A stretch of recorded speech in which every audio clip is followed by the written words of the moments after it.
우리는 대강절 세 번째 주일을 지내고 있습니다. 여러분 알다시피 우리 앞에 우리 대강절 이 촛불이 세 개가 지금 켜져 있는데 우리 다음 주에 흰색 초가 하나 더 켜지게 될 것이고, 그리고 성탄절 날 이제 성탄 예배 때 마지막 촛불이 켜지게 되어지면 성탄절을 맞이하게 되어집니다.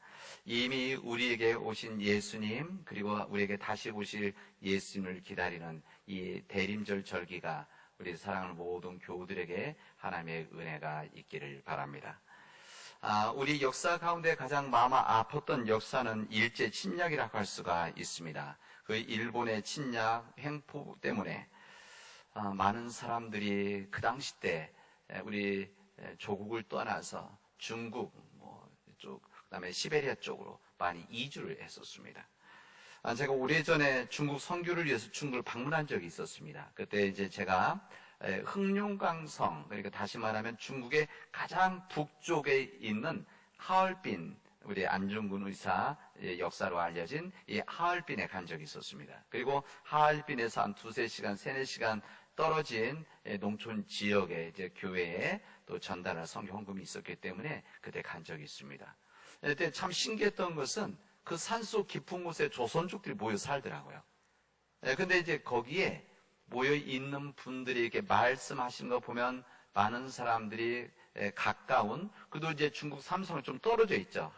흑룡강 성은, 하얼빈 쪽은 몽골에 가까이 있습니다. 근데 이제 그런데 거기에 이제 한경도 평안도 쪽에서 오신 말씀들 목소리 이렇게 말하면 알지 않습니까? 지역을. 그런데 특이하게 거기에 경상도 말씨 또 전라도 말씨 쓰는 분들이 있었습니다. 그래서 참 신기해서 제가 물어봤습니다. 어떻게 그 경상도 전라도에서 이렇게 멀리까지 수천리를 와서 여기 살고 있나 그랬더니, 그때 일제시대 때 일제 이 억압에 못 견디고 아니면 조선의 독립을 바라면서 조국을 떠났던 사람들이랍니다. 그리고 멀리에서 거기까지 수천리까지 와서 그 산속에서 이 버섯을 위한 중국의 가장 좋은 버섯이 나온다고 그러더라고요.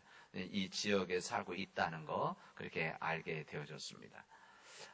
이들이 어떻게 그렇게 살 수 있었을까? 그 긴 시간을 1년도 아니고 2년도 아니고 30년 이상을 그 살았던 이 조선족들, 그들이 그 힘들고 어려움 속에 불구하고 살 수 있었던 것은 그래도 그들이 가지고 있었던 희망이 있었기 때문에 그렇습니다. 작은 희망. 이 어둠, 암울한 역사 가운데 그들이 가지고 있었던 작은 희망, 그게 무엇이었냐면 그때 민족의 해방이었습니다. 이 민족에 대한 해방에 대한 이 꿈이, 희망이 없었으면 그들은 감당하지 못했을 것입니다. 그래도 그들은 그 희망, 작은 촛불과 같은 희망, 이것을 기다림이라고 하는 희망 때문에 그 긴 시간을 감당하고 살았다는 것을 그때 보면서 참으로 우리 인간에 있어서 기다림이라고 하는 것은 참 희망이고 힘이구나, 살아갈 능력이구나, 그런 마음을 가졌습니다. 우리 기다림의 경험이라고 하는 것은 여기 있는 모든 사람들에게 해당되어집니다. 아마 지금까지 기다림 속에 있었던 사람들이 있을 것이고 앞으로도 기다림의 삶을 살아가게 되어질 것입니다. 어떤 사람들이 우리에게 사랑하는 사람들, 아니면 우리가 원하는 사람들, 기다리고 있는 우리 가족들이 있습니다. 여기에는. 그리고 뿐만 아니라 어떤 이들은 자신의 삶의 변화를 기다리는 사람들이 있고, 그리고 내 삶의 우리 사업이라든지 일이라든지 학교 공부라든지 교육이라든지 이런 변화를 기다리면서 또 귀하게 열심히 살아가는, 또 이 세상의 큰 변화를 위해서 이 세상의 작은 변화를, 큰 변화, 이런 변화를 통해 세상이 더 좋아지기를 원하는 그런 기다림 속에서 살아가는 사람들이 여기 많이 있습니다. 아마 어떤 이들은 자식들의 변화를 기도 가운데 기다리는 분들도 있습니다. 우리 함께 예배를 드려야 되는데 여기 있지 않고 멀리 떨어져 있지만 그 자녀들이 어느 곳에 있든지 믿음의 삶을 살고 예배를 드려야 되는데, 어렸을 때 젊었을 때 우리 함께 예배 드렸는데 가족들이 이제 밖으로 나가서 바쁜 생활 가운데 여러 가지 이유로 예배 드리지 못하는 아마 가족들을 아마 마음속에서 기도하면서 언젠간 하나님 앞에 예배 드릴 것을 기다리는, 고대하는 우리 가족들도 있을 것입니다. 때로는 우리 가족들 중에서는 그냥 오면 되는데, 그냥 얼굴만 보여줘도 되는데, 무엇인가 마음속에서 걸리는 것 때문에 여러 가지로 고향에 내려오지 못하고 부모님이 찾아오지 못하는 그 자녀들을 기다리고 있는 우리 가족들도 있을 겁니다. 예수님께서 등장하실 때, 이 구약의 시대가 끝나고 이 신약의 시대가 시작되어질 때, 그때 절망이 있었습니다. 그때 어둠이라고 그랬습니다. 그런데 그럼에도 불구하고 이 절망과 어둠 가운데 이 작은 빛을 기다리며 희망을 가지고 있었던 사람들이 있었습니다. 오랜 세월 동안 외세에 시달려서, 다시 말하면 이 노마의 이런 지배, 속국이죠. 이 속국의 삶을 살아나가면서 자신들의 삶을 온전히 살아나가지 못하는 이스라엘 백성들, 이 민족들 뿐만 아니라 오랜 시간 동안 이 노마의 식민지로 살아나가면서 외세의 문화가 그들을 지배하고 있는 이런 상황 속에서 그들은 암흑의 시대를 그들은 살았습니다. 여러분, 그냥 생명이 있고 살아간다고 해서 먹는다고 해서 우리가 잘 살아간다, 그러지 못하는 거 아시지 않습니까? 그들은 정말 누려야 될 삶을 누리지 못하고 살았던 절망의 삶을 살았습니다. 빛이라고는 그 기미조차 느낄 수 없는 캄캄한 속에서 밝지 않은, 보이지 않는 미래를 향해서 그들은 살았던 것입니다. 그러나 그런 시대와 상황 속에서 모든 사람들이 다 그런 것은 아닙니다. 이 절망과 어둠 속에서, 낙심 속에서 그래도 희망 때문에, 큰 희망이 아니라 세상 사람들이 보여지기에는 아주 작은 희망, 그러나 당사자에는 정말 강한 희망, 그 희망 때문에 낙심하지 않고 살아가는 사람들이 있었습니다. 그 중에 한 사람 누군가면 오늘 본문에 나오는 사가랴입니다. 이 사가랴는 자신의 삶을, 시대를 어둠 속 죽음의 그늘이라 이렇게 표현했습니다. 이 어둠 속 죽음의 그늘이라고 했던 이 삶 속에서 희망을 가지고 살았습니다. 세상 사람들이 볼 때는 무모하다고 할 수 있을 정도의 희망을 가지고 살았던 사가랴 있었습니다. 그리고 그 옆에 누가 있었냐면 예루살렘의 의롭고 경건한 사람 시므온이 있었습니다. 이 시므온, 그는 이스라엘이 받을 위로 하나님께서 메시아를 이 땅에 보내준다는 것을 믿고 기도했던 하나님의 거룩한 사람이 있었습니다. 이 그들의 기다림이라고 하는 것은 그냥 기다림이 아니라 희망이 있었거든요. 희망이란 뿌리가 있어서 이 희망이라고 하는 그 뿌리가 지탱해 주었기 때문에 그 시간들을 감당하고 이겨나갈 수가 있었습니다. 진정한 기다림이라고 하는 것은 하나님의 기쁜 경지까지 하나님의 은혜를 받은 사람들이 온전하게 기다림의 시간을 보낼 수가 있습니다. 여러분, 하나님께서 모든 것을 다 좋은 것을 그냥 주시지 않습니다. 우리 성경의 역사가 그거 알려주지 않습니까? 항상 하나님께서 먼저 약속을 해주시고 그 약속 가운데서 우리 인간의 기다림이라고 하는 인내라는 과정을 통해서 거기에 싹이 나고 열매를 맺게 해주십니다. 그렇다면 왜 하나님께서 왜 그런 기다림이라고 하는 이런 인간 삶의 과정을 주시는 것일까? 기다림을 통해서만 왜 이 모든 걸 이루게 하실까? 이것은 하나님께서 이 기다림이라고 하는 이것이 우리 인간의 머리에서 머무르는 것이 아니라 우리 가슴까지 내려올 수 있도록 하기 위해서, 이 하나님의 은혜와 복이라는 것이 우리 생각 속에서 이루어지는 것이 아니라 현실적으로 우리 삶 가운데서 이루어질 수 있도록 익혀가는 시간들이 있다는 것입니다. 누군가가 어떤 책에서 그런 이야기를 했습니다. 교육에 대한 책이었었는데, 이 명문가 집안들이 차이가 있는데, 명문가 집안들은 대체로 자녀들에게 기다리는 훈련을 시킨다는 겁니다. 기다리는 훈련. 그러니까 학교에서도 집안에서도 기다리는 것, 이런 예의 이런 과정들을 가르치는 거죠. 그런데 이 반대로 거기 남 표현이요. 이 콩가루 집안 거기 표현대로 한다면 이 콩가루 집안 특징은 자녀가 요구하는 것이 있으면 바로 준다는 겁니다. 이 차이다. 이 교육의 차이라고 하는 데 있어서 이것을 기다리게 하는 것을 삶에 체득되어지느냐, 아니면 그거 못 버티고 못 기다리고 바로 주느냐, 여기에 차이가 있는 것이다 얘기했습니다. 우리의 영성, 우리 시대 메마른 영성이나 이런 이야기는, 메마른 영성이 왜 그럴까? 여러 이유가 있겠지만, 우리 가슴이 굳어진 이유가 여러 가지가 있겠지만, 우리 교회 영성이 시들어진 이런 이유가 있겠지만, 저는 여러 가지 이유 중에 하나가 기다림이 없기 때문이다, 저는 생각을 해봅니다. 우리는 뭐든지 신청하면, 요구하면 바로 이루어지는, 마치 우리의 믿음과 우리의 삶이라고 하는 것이 마치 무슨 자판기에서 그냥 커피 뽑듯이 눌리기만, 동전만 넣고 눌리기만 탁 나오는 이런 삶, 뭐든지 빨리빨리 해야 되는, 우리 관광을 가면은 외국에서 이렇게 장사하십니다. 관광 가이드들이 그런 얘기 한다고 하지 않습니까? 우리 한국 사람들이 오면 빨리빨리 이 사람들이 그 말을 안다는 거예요. 빨리빨리 해야 된다는 것을.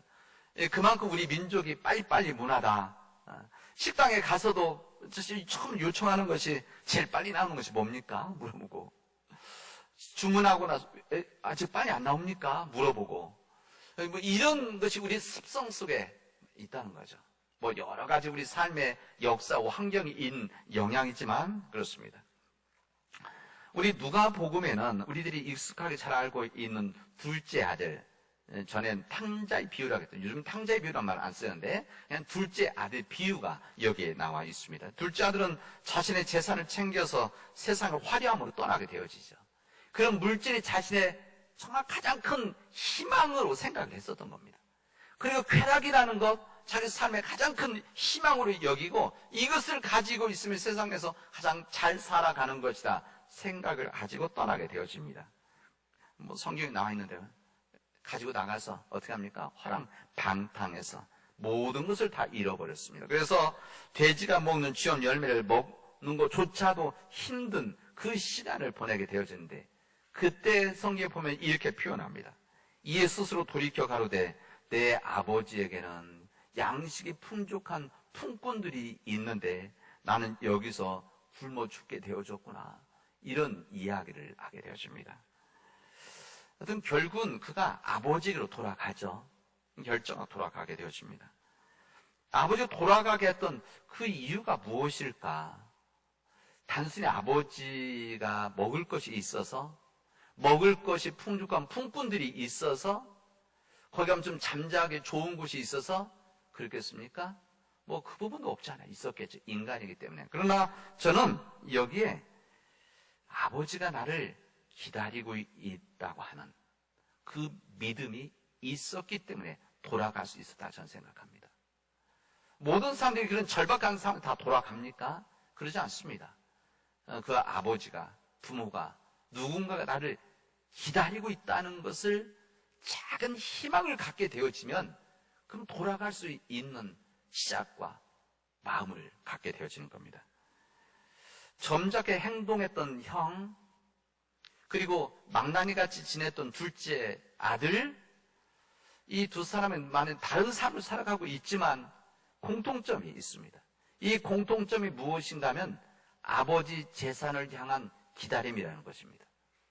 이 둘째 아들은 이 기다림이 성급해서 그 재산을 미리 가지고 나갔지만 집에 있었던 그 첫째 아들은 쭉 대화한 내용을 보면 아버지의 재산 때문에 계속 기다리고 있었던 거 아닙니까? 기다림이 있었습니다. 이 둘째 아들은 자신이 가지고 있는 물질이 있고 재산이 있고 소유만 있으면 행복해질 줄 알았는데 이것을 다 잃고 나서야 비로소 물질이 그 행복이 아니라는 것을 그때 비로소 깨닫게 되어집니다. 앞으로 갈 수도 없고 뒤로 갈 수도 없는 그 상황, 죽을 수밖에 없는 상황, 아마 이 둘째 아들은 그런 마음을 여러 번 가졌겠죠. 생 포기하고 싶은 마음. 그러나 성경은 우리들에게 그 이야기, 그 절망 너머에 있는 그 이야기를 우리에게 다시 해주십니다. 그 약속은 우리가 더 나아갈 수 없는 한계에 부딪혔을 때 인간이 상상할 수 없는 기다림이라고 하는 희망이 우리에게 주어져 있다는 것입니다. 자신의 힘으로 아니 되겠다는 그 깨달음이 있게 되어지면, 자신의 능력으로 될 수 없다는 것을 깨닫게 되어지면 거기에 새로운 눈이 뜨여지게 되어집니다. 우리도 풍족할 때, 모든 조건이 좋을 때 여러분 생각 깊어집니까? 그렇지 않습니다. 날씨가 좋은 지역, 어느 지역, 이것은 우리 아시아 지역도 마찬가지고, 유럽도 마찬가지고, 미국도 마찬가지고, 날씨가 좋은 지역은 공부들을 잘 안 합니다. 공부들을 안 하죠, 잘. 안 해도 그냥 편히 살 수 있으니까. 하와이 같은 경우는 아이들이 공부 안 하는 사람입니다. 날씨가 너무 좋으니까 뭐든지 가서 좀 일하면 좀 다 바로바로 얻을 수 있는 것들이 있어서.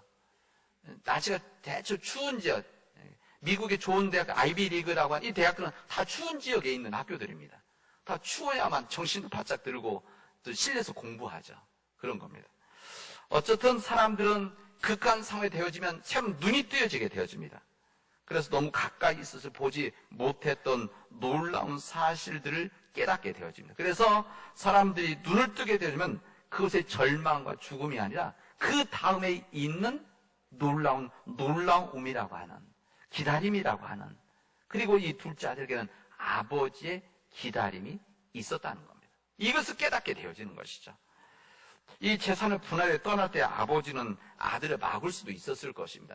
재산을 안 주면 되니까. 근데 보십시오. 그 아버지는 우리 자식이기 때문에, 아들이기 때문에 그 아들을 다 아는 거 아닙니까?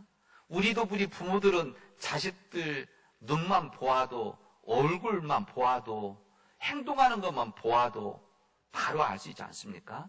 뭐가 불편한지, 뭐가 문제인지, 무엇이 필요한지, 그런 거죠.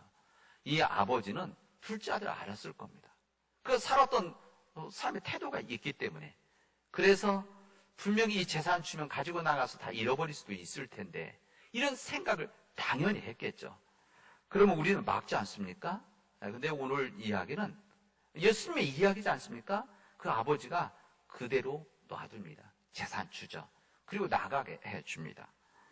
그리고 그 아버지는 그 아들의 물질, 소유, 이런 모든 것에 대한 것을 거친 다음에 다시 깨달을 아들을 기다리게 되어진다는 겁니다. 그 기다림이 있었기 때문에 그 아들을 잃었지만 잃어버린 아들이 아니라 기다림 속의 아들로 그는 긴 시간을 보낼 수 있었다는 겁니다. 이 아버지의 기다림, 아들이 돌아오기를 기다리는, 아들이 참 사람이 되어 기다리는 그 기다림이 있었기 때문에 오늘 예수님께서 말씀하시는 새로운 존재로 변해지는 과정이 여기 있게 되어졌다는 것입니다. 이 기다림, 모든 사람이 다 할 수 있는 것은 아니죠. 모든 것이 머리로 되어지는 건 아닙니다. 그러면 무엇이 그를 기다림 시간을 보내게 했을까? 이것은 아버지의 사랑이 있었습니다. 아버지의 사랑. 아버지의 사랑이 있었기 때문에 그 떠나갔던 아들을 기다렸던 겁니다. 근데 그 아버지가 무엇을 기다리는가 하면 용서해 주는 것, 용납해 주는 이런 기다림 속에서 그 아버지가 긴 시간을 보낼 수 있었다는 겁니다. 그래서 그 기다림 때문에 그 아버지는 항상 멀리 돌아올 아들을 바라보며 집 밖에 있었던 것이고, 아들이 돌아올 때도 보고 있다가 아버지가 뛰어가서 아들에게 뛰어갔던 것 아니겠습니까? 그 아버지는 다르죠. 이 자식들 두 아들은 이 재산에 대한 재산을 갖는 것을 기다림에 있었다고 한다면, 이 아버지는 만신창이가 되어진 아들, 가진 것을 다 모두 잃어버렸어도 용서하기를 원하는 그 아버지의 기다림이, 그 사랑이 그를 새롭게 만들었다는 것을 성경은 우리들에게 알려주십니다. 이게 다 사랑 아닙니까? 이 기다림은 사랑입니다. 사랑이 있기 때문에 기다릴 수가 있는 겁니다. 사랑이 있기 때문에 그 기다림에 희망을 만들 수가 있을 것입니다. 눈물도 있고 슬픔이 있고 때로는 절망이 있고 포기하고 싶은 일이 있을지라도 사랑이 있으면 사람에 대한, 일에 대한, 사명에 대한 사랑이 있으면 기다릴 수가 있는 겁니다. 이 아버지는 허물이 있고 문제가 있고 자신을 떠놓고 아들 진심으로 사랑하고 있었기 때문에 기다릴 수가 있었습니다.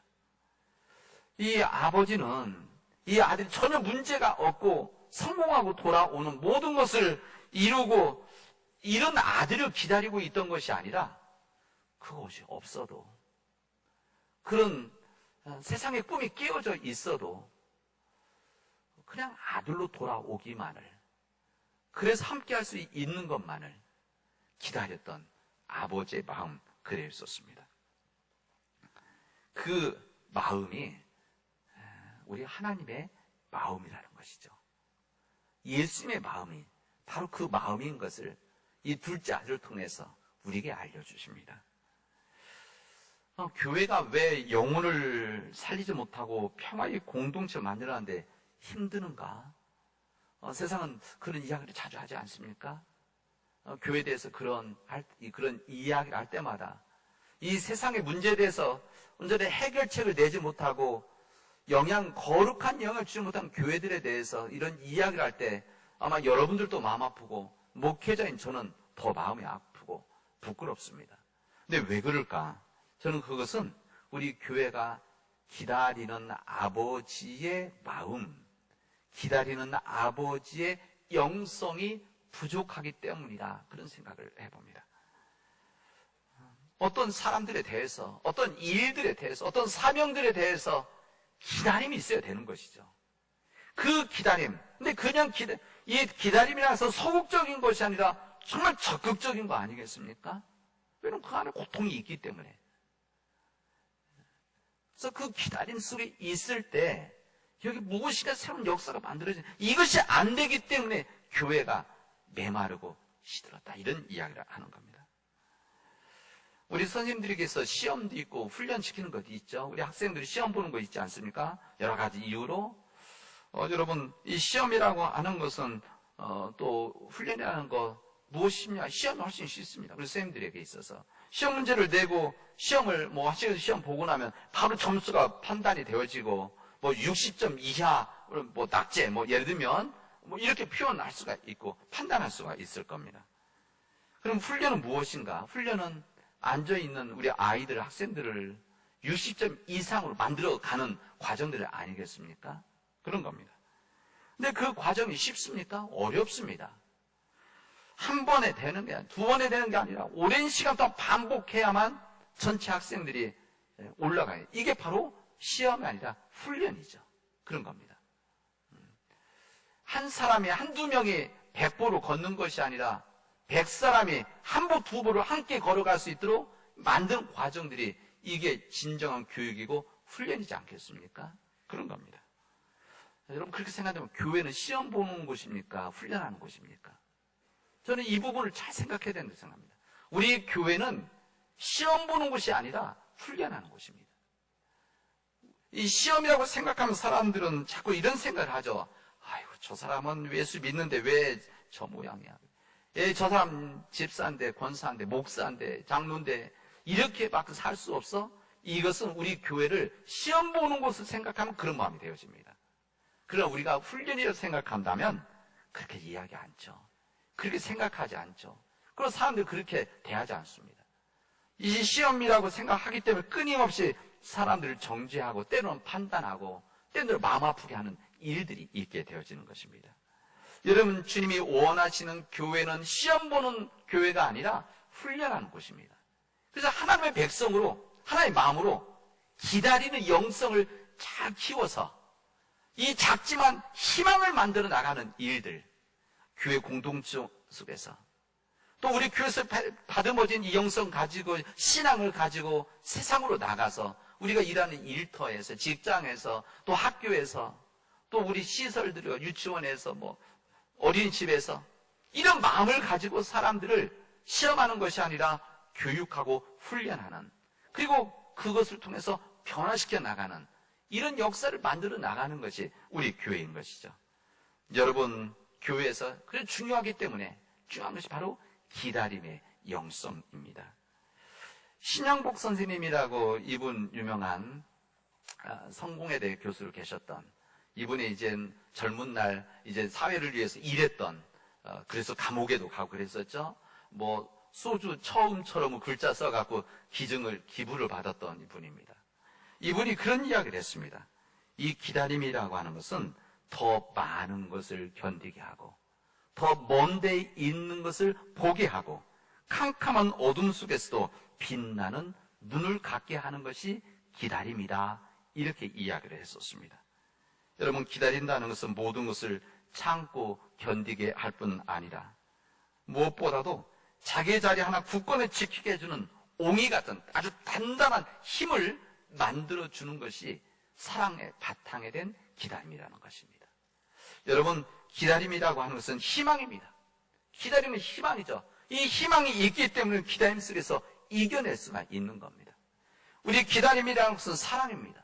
이 사랑이 있기 때문에 기다림 속에서 기도하고 기다릴 수가 있는 겁니다.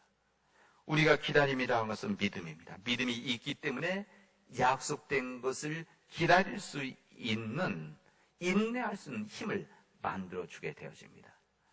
여러분, 우리 믿음 안에서 기다림의 삶을 살아가도록 합시다.